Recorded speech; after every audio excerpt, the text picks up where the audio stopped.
The mother of a 10-year-old boy who died after contracting HIV through contaminated blood broke down while telling a public inquiry of the family's ordeal.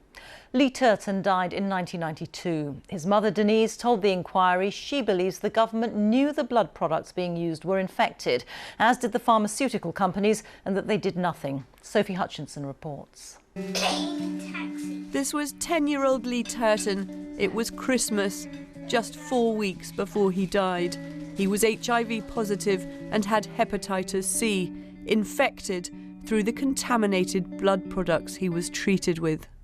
When we got back to Cornwall, they actually told us he had between 2 and 10 days to live. Sorry. So they said an infection on the brain.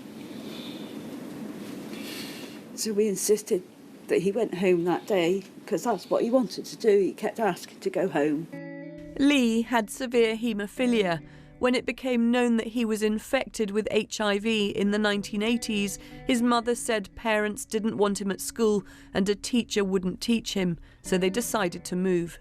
The pain of reliving what happened to Lee is nothing compared to the pain and suffering he had in his short life. We lost our beautiful son and brother. Haemophiliacs were fearing for their lives and the safety of the Factor 8 that they were using. The government knew the Factor 8 being used was infected, as did the pharmaceutical companies, and did nothing.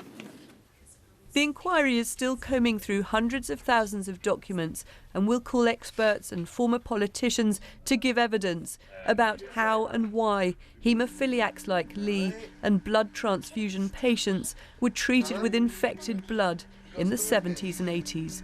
Sophie Hutchinson, BBC News.